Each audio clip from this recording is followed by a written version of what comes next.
I'm nearing the end of my 4th year. I feel like I've been lacking, crying too many tears. Everyone seemed to say it was so great, but did I miss out? Was it a huge mistake? I can't help the fact I like to be alone. It might sound kinda sad, but that's just what I seem to know. I tend to handle things usually by myself, and I can't ever seem to try and ask for help.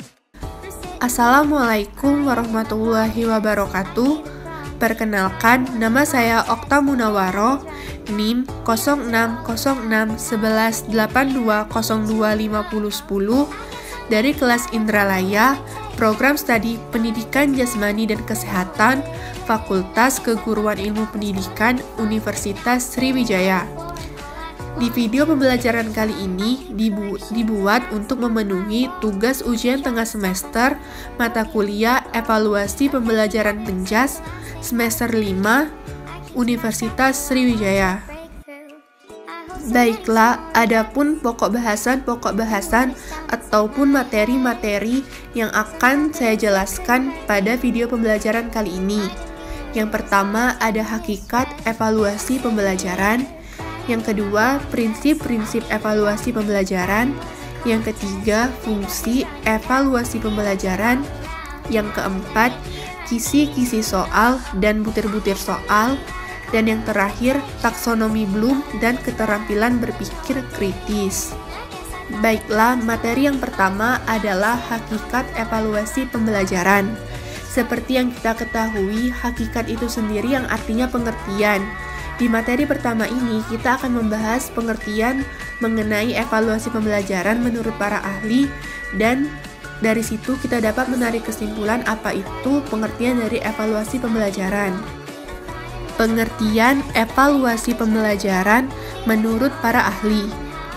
Menurut Ari Kunto, tahun 2016, evaluasi pembelajaran merupakan sebuah proses pengumpulan data untuk menemukan sejauh mana, dalam hal apa, dan bagian mana tujuan pendidikan yang sudah tercapai.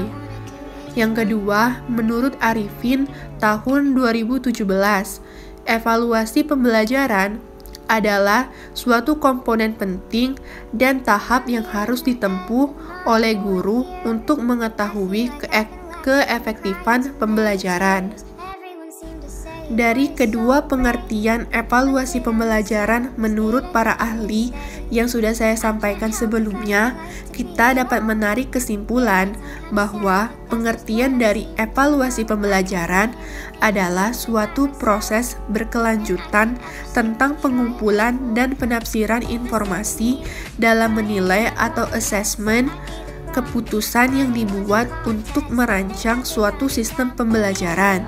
Evaluasi pembelajaran bukan hanya menilai hasil belajar, tetapi juga proses-proses yang dilalui pendidik dan peserta didik dalam keseluruhan proses pembelajaran.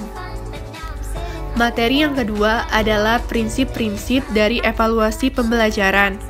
Yang pertama ada prinsip kontinuitas, yang artinya dilakukan secara kontinu atau berkelanjutan. Guru dapat melihat perkembangan peserta didik dengan melihat kemajuan hasil belajarnya. Yang kedua, prinsip komprehensif, yang artinya dilakukan secara menyeluruh. Guru mengevaluasi aspek kepribadian peserta didik baik secara kognitif, afektif, maupun psikomotor. Yang ketiga, prinsip kooperatif, harus dilakukan dengan berbagai elemen. Guru hendaknya bekerja sama dengan semua pihak.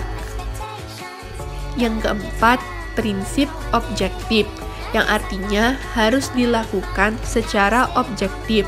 Semua peserta didik harus diperlakukan secara sama. Dan yang terakhir, prinsip praktis, yang artinya harus dilakukan secara praktis, harus mudah digunakan baik oleh guru itu sendiri hingga seluruh murid. Materi ketiga yang akan kita bahas adalah fungsi-fungsi dari evaluasi pembelajaran. Yang pertama, fungsi formatif, penilaian untuk mengetahui hasil belajar yang dicapai peserta didik. Yang kedua, fungsi diagnostik, yaitu penilaian terhadap hasil penganalisisan keadaan belajar peserta didik. Yang ketiga, fungsi sumatif, yaitu penilaian yang dilakukan terhadap hasil pelajaran dalam satu semester atau akhir tahun. Dan yang terakhir, fungsi penempatan, yaitu penilaian untuk pribadi peserta didik dalam pembelajaran yang sesuai dengan anak didik tersebut.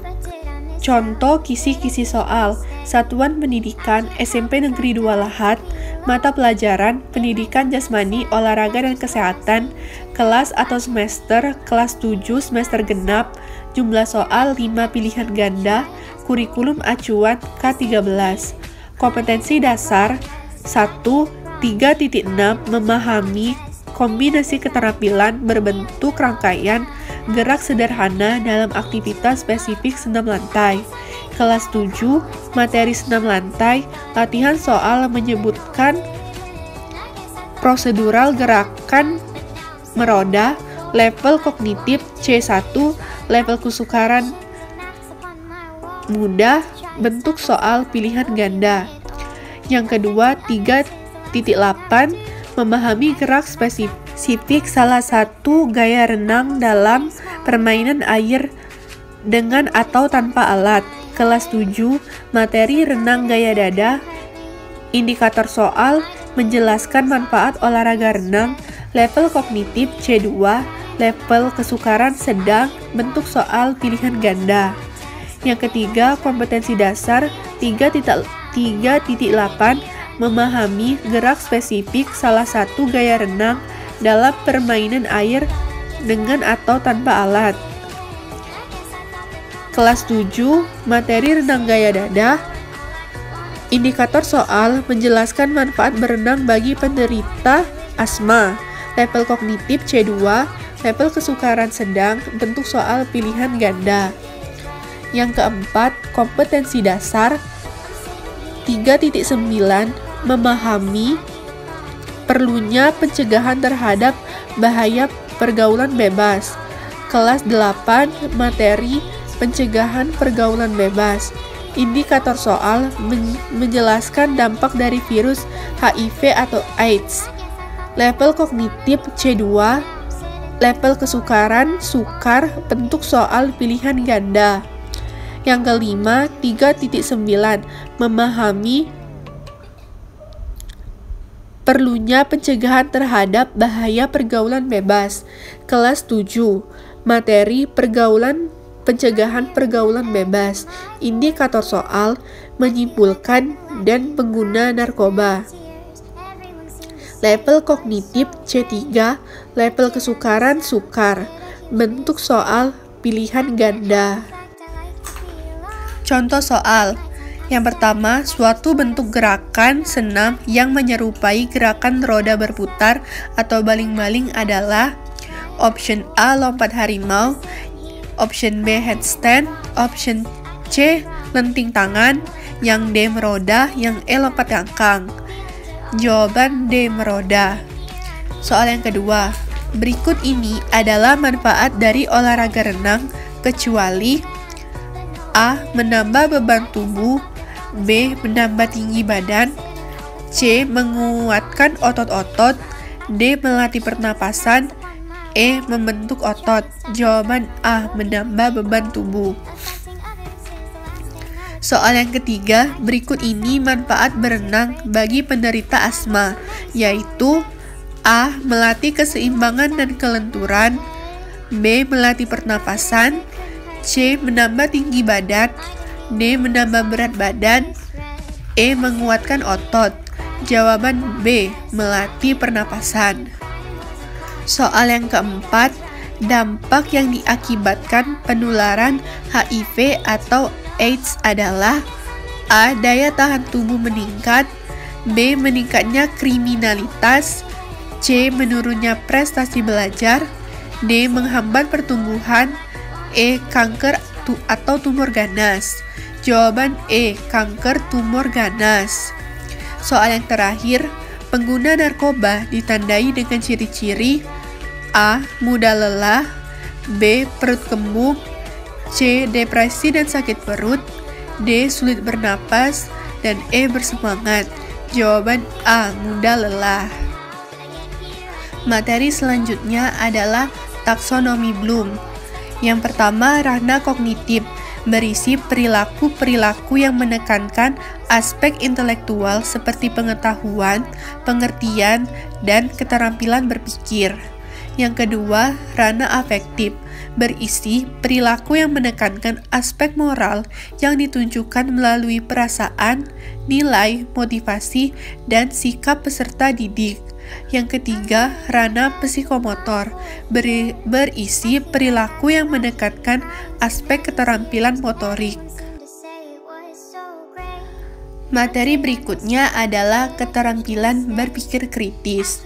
Keterampilan fundamental dalam pembelajaran yang memuat kemampuan untuk mengakses, menganalisis, mensintesiskan informasi yang dapat dibelajarkan, dilatihkan, dan dikuasai agar dapat mengembangkan potensi yang dimiliki. Yang pertama, menganalisis, keterampilan untuk menguraikan suatu konsep menjadi komponen lebih sederhana untuk mempermudah proses pemahaman. Yang kedua, mensintesis, keterampilan memadukan dan menggabungkan beberapa konsep untuk menghasilkan konsep baru yang tidak dijabarkan secara eksplisit pada konsep sebelumnya. Yang ketiga, mengenal dan memecahkan, keterampilan secara aplikatif sebuah konsep melalui pemahaman yang baik untuk menghasilkan konsep serta penerapan pada lingkungan. Yang keempat, menyimpulkan, keterampilan untuk menguraikan dan menjelaskan suatu masalah secara bertahap dan sistematis hingga menghasilkan makna baru berupa simpulan. Yang kelima, mengevaluasi dan menilai, keterampilan untuk menentukan nilai atau persepsi sesuai dengan kriteria tertentu. Baiklah, kita sampai ke bab terakhir, yaitu kesimpulan. Dari materi-materi yang sudah saya jelaskan sebelumnya, kita dapat menarik kesimpulan bahwa evaluasi pembelajaran adalah suatu proses berkelanjutan tentang pengumpulan dan penafsiran informasi dalam menilai asesmen keputusan yang dibuat untuk merancang suatu sistem pembelajaran. Evaluasi pembelajaran bukan hanya menilai hasil belajar, tetapi juga proses-proses yang dilalui pendidik dan peserta didik dalam keseluruhan proses pembelajaran. Prinsip dari evaluasi pembelajaran yaitu prinsip kontinuitas, komprehensif, kooperatif, objektif, dan praktis. Selain itu, evaluasi pembelajaran memiliki beberapa fungsi, yaitu fungsi formatif, sumatif, diagnostik, dan penempatan atau placement. Keterampilan berpikir kritis yaitu keterampilan fundamental dalam pembelajaran yang memuat kemampuan untuk mengakses, menganalisis, mensintesiskan informasi yang dapat dibelajarkan, dilatihkan, dan dikuasai agar dapat mengembangkan potensi yang dimiliki. Baiklah, itu saja materi-materi yang dapat saya sampaikan. Apabila ada kekurangan di video ini, saya mohon maaf. Kritik dan saran dari Anda sangat saya butuhkan untuk menunjang video berikutnya yang akan lebih baik. Semoga video ini bermanfaat bagi para penonton. Saya ucapkan terima kasih. Wassalamualaikum warahmatullahi wabarakatuh.